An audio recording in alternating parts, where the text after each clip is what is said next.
Chapter 18. Manang si Luis po. Tanong ko kay Manang Leng pagpasok ng kusina. As usual busy na naman sila sa routine nila sa umaga. Pumasok na po ma'am. Sabi ni Manang Leng. Napakunot ang noo ko. Ang aga naman yata niyang pumasok. Anong oras po siya umalis? Tanong ko pa. Mga alas 6 po ma'am. Hindi na nga po nagkape eh. Ganun ba? Napaisip niya. Baka may importanteng pupuntahan. Lagi naman siyang busy at maaga minsan umaalis. Kape po ma'am. Alok ni Ate Lucy. Sige Ate Lucy, pakitimpla ako. Salamat. Almusal ma'am. Di pa ba kayo mag-aalmusal? Tanong ni Ate Ona. Mamaya na lang Ate Ona, alas 10:30 pa naman ang pasok ko. Sabi ko. Sinabi ko rin kay Ate Lucy na dalhin sa lanay ang kape. Doon ko gustong magkape ngayon. Nag-excuse na ako sa kanila at pumunta ng lanay. Pinuksan ko ang cellphone ko. Sunod-sunod ang pumasok na chat galing kay Ana at sa mga kaklase ko. Pinuksan ko yun isa-isa at nireplyan. Heto na po ang kape nyo ma'am. Nilangon ko si Ate Lucy na dala ang kape ko. Minitian ko siya. Salamat Ate Lucy. Sa kusina lang po kami ma'am. Tawagin nyo lang po kami kapag may kailangan kayo. Ani Ate Lucy. Tumangutango naman ako at dinampot ang tasa at humigop. Masarap talagang magtimpla ng kape si Ate Lucy. Next time nga magpapaturo ako. Nagtagal pa ako sa lanay dahil nag-video call pa kami ni Ana. Ang dami niyang chika. Ay wait Bes, knows mo na ba na may sinaktan daw si Kuya Luis sa bar kagabi? Ani Ana sa nasa screen. Kumunot naman ang noo ko. Ha, may sinaktan si Luis kagabi. Kanino mo naman nalaman yan? Ngumuso si Ana. Narinig ko pinag-uusapan ni Kuya at ni Kuya Kester kanina sa phone. Natigilan ako. Nasa bar nga kagabi si Luis kasama ang mga kaibigan. Nagpaalam pa nga siya sa akin. Nakatulugan ko na nga ang paghihintay sa kanya. Tapos paggising ko wala siya. Parang di ko nga naramdaman na tumabi siya sa akin kagabi eh. Pero ang sabi ni Manang Leng ay maaga daw siyang pumasok. Hindi ko alam Bes, pag uwi niya kagabi tulog na ako tapos paggising ko wala na siya. Sabi ko. Tapos alam mo ba kung ano pa ang narinig ko? Na-hospital daw yung sinaktan dahil nawalan ng malay, pero nagising na rin daw yun nga lang putok ang kilay at bali ang ilong. At ito pa ang pinaka-worst, magdedemanda daw ito kay Kuya Luis. Oh my God! Pulalas ko at nilukuban ng sobrang pag-aalala. Bakit nambugbog si Luis sa bar? Malamang may ginawa ang taong yun sa kanya. Dahil hindi basta-basta maninakit si Luis nang walang dahilan. Pero di ko malalaman ang buong pangyayari kung hindi ko makakausap si Luis. Ayokong makulong siya. Wait lang Bes, tatawagan ko lang si Luis. Paalam ko sa kaibigan. Okay Bes, kita na lang tayo mamaya sa school. Pinatay na niya ang video call nila ni Ana at dinil ang number ni Luis. Pero nagri-ring lang ito at hindi sinasagot. Baka busy at may ginagawa. Lalo lang tuloy siyang nag-aalala. Tumayo ako sa couch at akmang papasok sa loob ng bahay nang makita ko si Mommy. Mommy, anong ginagawa mo dito? Kunot noong tanong ko at lumapit sa kanya sabay halik sa pisngi. Yung hitsura niya ay mukhang wala pang tulog. Nanlalalim ang mata at mas lalo pa siyang nangayayat. Anak nandito ako kasi may kailangan ako sayo. Aniya. Kumunot ang noo ko. Ano yun Mommy? Tanong ko. Pagamat may ideya na ako kung ano ang kailangan niya. Kailangan ko ng pera anak, 500,000. Diretsahang sabi niya. What? Nanlalaki ang matang sabi ko, 500,000. Bakit ganun kalaki Mommy? Anong gagawin niyo sa pera? Nagsusugal na naman ba kayo? Sunod-sunod at inis kong tanong. Ano anak, ganito kasi yun. Natalo kasi ako anak eh. Nanalo na ako ng 100k tapos sinugal ko ulit nagbabaka sakali akong mag-double, kaya lang natalo. Tapos nagkautang pa ako kay Oscar. Kaya kailangan ko ng pera anak para mabayaran si Oscar. Pumikit ako ng mariin at napahilot sa sentido. Mommy naman, sabi niyo hindi na kayo magsusugal. Nagsinungaling kayo sa akin.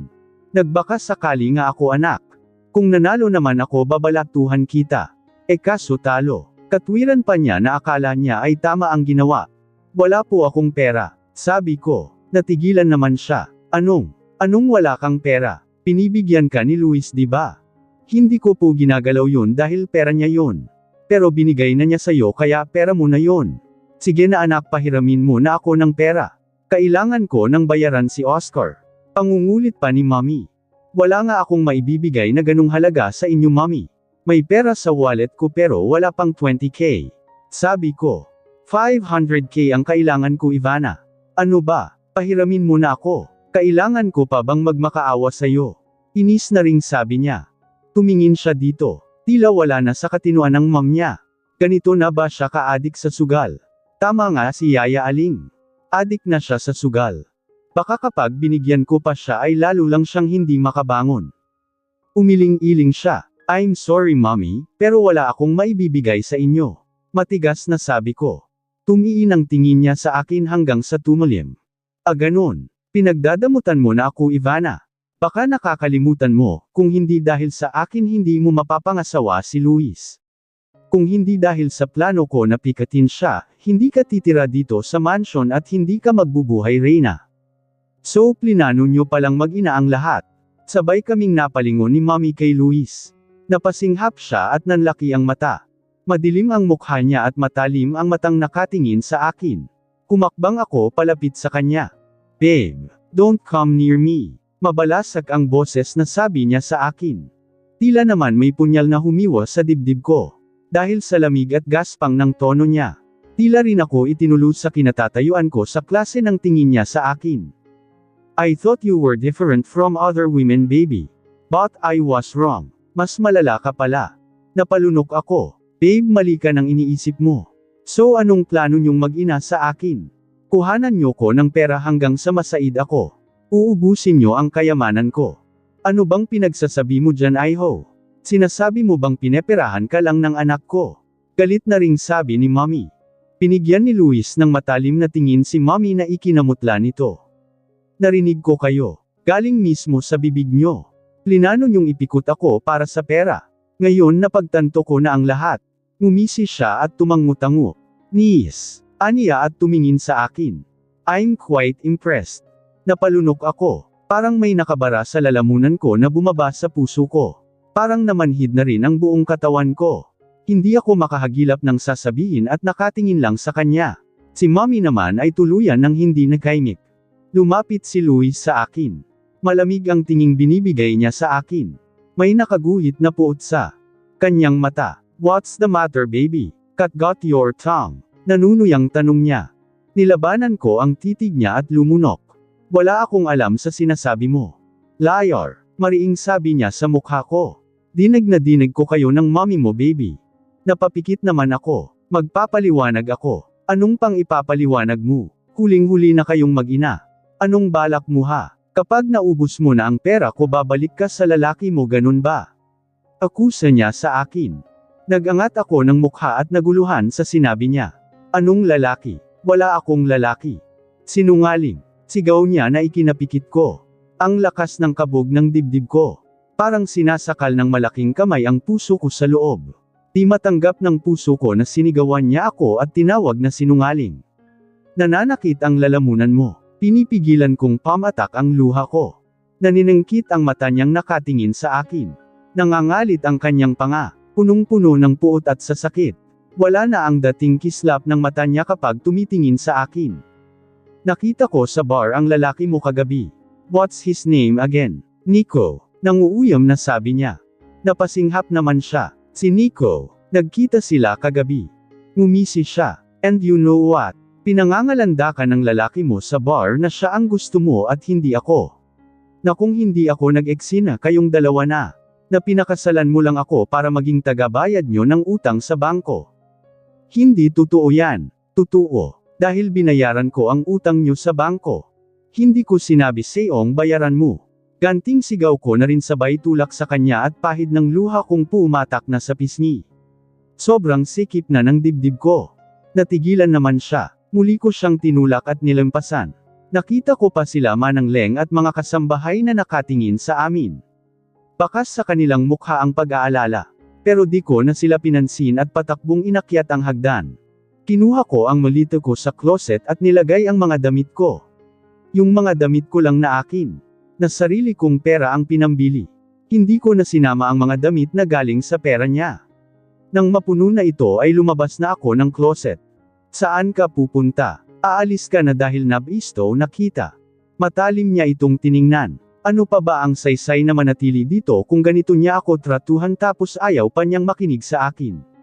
Tutal naman mukhang pera ang tingin niya sa akin at iniisip niya na plinano namin, ang pagpikot sa kanya ay malamang papalayasin na niya ako.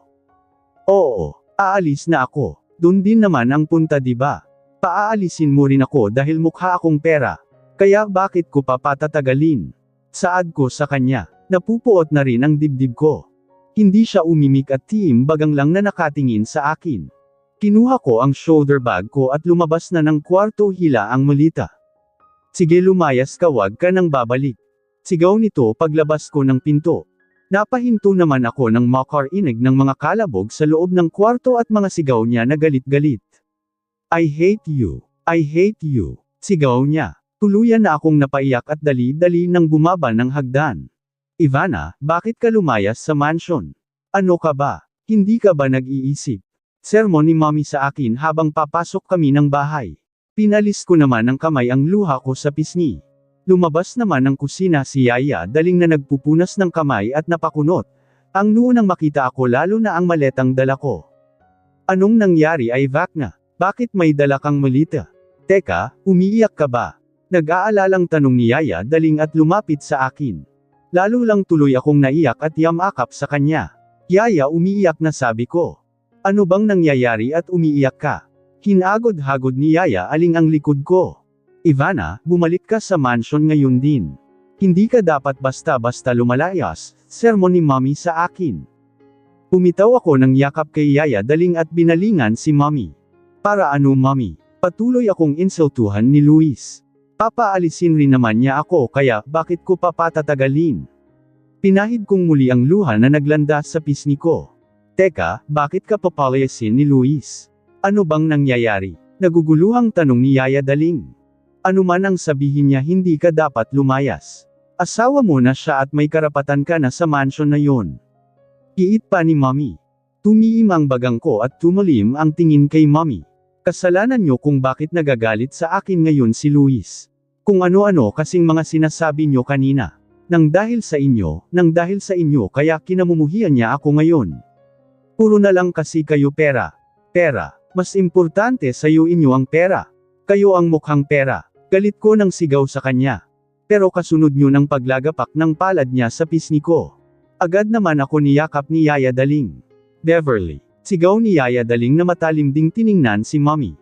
Hindi naman nagsalita si Mommy at matalim ding nakatingin sa akin. Umiiyak na yamakap na lang ako kay Yaya daling. Siya na lang talaga ang kakampi ko ngayon. Dahil ang taong dapat kakampi ko sa ganitong sitwasyon ay siya pa, ang dahilan ng pagkawasak ng puso ko ngayon. Magsama kayong dalawa. Himutok ni Mommy at nagmarcha na palabas ng bahay. Sinundan ko na lang siya ng tingin na may hinanakit. Hayaan mo na yang Mommy mo. Upo ka muna, ikukuha kita ng tubig tapos sabihin mo sa akin kung ano talaga ang nangyari. Ani Yaya daling at inakay ako paupo sa sofa.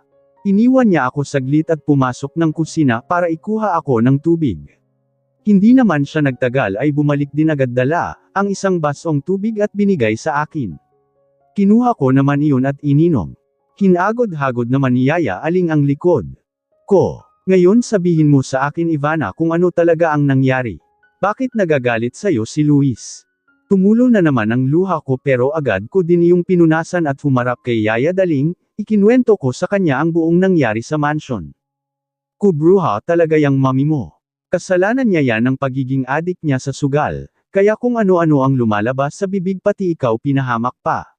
Galit na litanya ni Yaya daling matapos kong sabihin ang lahat. Siguro nga pinlaynano talaga ni Mommy pero wala akong alam dun, Yaya. Sumunod lang ako sa gusto niya dahil sa pag-aalalang baka mabuntis ako. Sabi ko.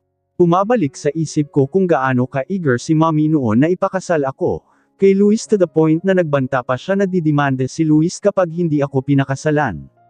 Akala ko concern lang siya, yun pala may hidden agenda siya. At ngayon ako pa ang napasama kay Luis. Alam ko yun, Iha, hindi ka naman kasi materyosa. Yang Mommy mo ang materyosa. Siya ang mukhang pera. Kaya tama yung sinabi mo kanina. Kita mo nga, pumunta pa sa mansion, para manghiram sa'yo ng 500,000 para lang sa pansugal niya. Nang dahil sa kanya nagkagulo kayo ng asawa mo. Ang sakit-sakit sa dibdib ng mga sinabi sa akin ni Luis kanina. Hindi ko malunok. Malayong malayo siya kanina sa Luis na malambing at palangiti sa akin. Ang masakit pa hindi niya ako hinayaang makapagpaliwanag at hinusgaha agad ako. Galit na galit siya sa akin at iniisip niyang pera at kayamanan niya lang ang habol ko. Pero kahit galit na galit siya sa akin at ininsulto ako, ay hindi ko magawang magalit sa kanya ng lubusan. Bumuhos muli ang luha ko at bumaling ako kay Yaya Daling. Mahal na mahal ko si Luis Yaya. Umiiyak na sabi ko. Malungkot nang umiti si Yaya Daling at kinabig ako payakap. Maghapon lang akong nakahiga sa kama at nakatitig sa kisame. Wala akong ganang kumain at panay iyak lang. Himala nga at hindi pa ako nauubusan ng luha. Hindi na rin ako pumasok sa school. Hindi rin naman ako makakapag-concentrate at malamang iiyak lang, din ako doon, pag-aalalahanan ko pa si Ana. Panay na nga rin ang kulit niya sa chat, kung ano ang nangyayari sa akin. Narinig kong bumukas ang pinto. Tapos na akong magluto ng hapunan. Kumain ka na, sabi ni Yaya Daling. Wala po akong ganaya. Malamyang sabi ko at hindi man lang siya tinapunan ng tingin. Umupo si Yaya Daling sa gilid ng kama. Hindi pwede yan iha, di ka na nga kumain ng tanghalian pati merienda hindi mo kinain. Wala pang laman ang tiyan mo. Hindi ako umimik sa sinabi ni Yaya Daling. Wala talaga akong ganang kumain ngayon. Hindi ako nagugutom. Ang gusto ko lang ay humiga. O sige, kung gusto mo, dadalhin ko na lang dito. Ang pagkain mo, kumain ka na ha. Kahit kaunti lang. Pati kasi ako hindi na rin makakain sa pag-aalala sa'yo. Ani Yaya Daling. Doon lang ako tumingin sa kanya. Hindi po kayo kumain kanina. Nag-aalalang tanong ko. Tipid siyang ngumiti. Kaunti lang, hindi ako makakain ng maayos sa tuwing naiisip ko, ang kalagayan mo rito. Nakahiga ka lang tapos iyak ng iyak. Tumulo na naman ang luha ko. O hayan ka na naman, umiiyak ka na naman. Pinahid ni Yaya Daling ang luha ko sa pisngi. Ngumiti naman ako ng tipid at bumangon na. Sige Yaya, kakain ako. Nagliwanag ang mukha niya. Talaga, tumango ako. Ayoko namang pati ang kalusugan ni Yaya Daling ay maapektuhan dahil sa akin. Siya na lang ang kakampi ko baka magkasakit pa siya. Kaya kahit mabigat ang loob ay sumama na siya ditong bumaba. Inisang lagok ko ang laman ng alak sa baso at pabagsak na nilapag sa bar counter ang baso. Tinampot ko ang bote ng brandy at sinalinan muli ang baso. Naramdaman ko naman ang pagtapik sa balikat ko ng kung sino sa mga kaibigan ko. Nandito kami sa bahay ni Kester at nagkayayaang uminom. O mas tamang sabihin na inaya ko sila. Dapat sa bar kami iinom pero nagpumilit silang dito na lang. Hindi ako pumasok sa opisina ko at tumambay lang sa kwarto at uminom at nagbasag. Pero kahit basagin ko ang lahat ng gamit sa bahay, hindi pa rin maalis ang bigat at galit sa dibdib ko. Tinampot kong muli ang baso at inisang lagok sabay bato ng baso sa lagayan na puro alak ang laman. Tinamaan ang isang bote at nabasag. Tang na mo ka pare, nabasag mo yung vintage wine ko. Reklamo ni Kester at agad na nilapitan ang nabasag na bote. Sinaman ko siya ng tingin. Babayaran ko. Kulang-kulang 1,000,000 ito. Shit. Sambit ko at kumuha ulit ng isang baso at sinalinan ng alak. Muli ko itong nilagok. I hate her. I hate her. Mahinang saad ko ng paulit-ulit. Sure ka ba dyan? Tanong ni Alden. Sinaman ko siya ng tingin. Nagkibit balikat lang siya.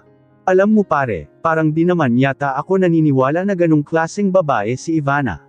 Mas matagal ko na siyang kilala kesa sayo. First year high school pa lang siya kilala ko na dahil madalas siyang isama dito ni Ana. Mabait si Ivana at hindi mapagsamantala, inuutangan pa nga yun ni Ana, dahil gastasera ang kapatid ko na yun. Ani Alden. Tumango-tango naman si Kester, Matias at Lawrence na nandito ngayon sa Manila kasama, ang fiancé niya na isang teacher na buntis na. Sinalinan ko muli ng alak ang baso at inisang lagok. Nanggaling na mismo sa bibig ng mommy niya at ng lalaking yun. Pera lang ang kailangan niya sa akin. Mapait na sabi ko. Kung totoo yan pare, bakit hindi ginagalaw ni Ivana ang perang dineposit mo sa bank account niya? Isip-isip din, saad ni Matias. Dahil narinig ko nga mismo sa bibig ng mommy niya na plinano nila. Sinabi rin ng lalaking yun na pera lang, ang dahilan kung bakit niya ako pinakasalan. Ikaw ang hindi nag-iisip, Santos. Inis na sabi ko sa kaibigan at tinawag na siya sa apelido niya. E di hiwalayan mo na. Bawiin mo ang lahat ng perang binigay mo, lalo na yung pinambayad mo sa bangko. Kapag hindi nila ibinigay, pakulong mo. Tapos ang problema mo. Inis akong tumayo sa stool chair at matalim na tiningnan si Matias. At bakit ko siya hihiwalayan? Para magsama na sila ng lalaki niya. No way. Sigaw ko. Tumayo rin si Matias at matalim na rin akong tiningnan. Ang talino mo sa maraming bagay, pare, mautak ka rin, pero pagdating sa babae mo, ang tanga-tanga mo. Tumiimbagang ako at naikuyom ang kamaong kumatina at gustong manuntok ng kaibigang maalang ang bibig. Nagsitayuan na rin ang tatlo at naging alerto. Matalim ang tingin namin ni Matias sa isa't isa. O chillax lang kayo mga par, pambihira naman kayo o. Bibihira ko na nga lang kayong makita, mag-aaway pa kayo. Ani Lawrence na hinawakan ako sa balikat. Langya, parang mali yata na dito ko pa kayo inayang mag-inuman sa bahay ko. Si Kester na mas nag-aalala sa mga koleksyon niya ng vintage wine, kesa sa aming dalawa ni Matias na malapit ng mag-away. Lalong di pwede sa bahay ko. Nandun si Mommy at si Ana. Sabat ni Alden at binalingan na kaming dalawa ni Matias. Magsiupo na nga kayong dalawa. Walang mangyayari kung mag-aaway kayo. Lalo ka na, Luis, pare, bukod sa asawa mo may isa ka pang problemang kinakaharap. Yung Nico, desidido ng demanda ka. Malakas ang laban niya dahil maraming saksi sa bar at may camera. Aksyonan mo na yan bago pa magbaba ng warrant at kunin ka ng mga pulis. Pumalik na ako sa pagkakaupo. Tila lalo pang kumulo ang dugo ko pagkarinig sa pangalan ng lalaking yun. Sa tuwing maririnig ko ang pangalan niya ay naaalala ko lang ang mga text ni Ivana sa kanya. Kung paano makiusap ang asawa ko sa kanya at humihingi ng sorry. Damat, nagpupuyos ang dibdib na sinuntok ko ng kamao ang counter. Napailing-iling naman ang mga kaibigan ko. Ipapakulong ako ng Nick na yun para ano? Para makuha niya sa akin ang asawa ko. Putang na niya. Dadaan muna siya sa bangkay ko bago niya makuha ang asawa ko.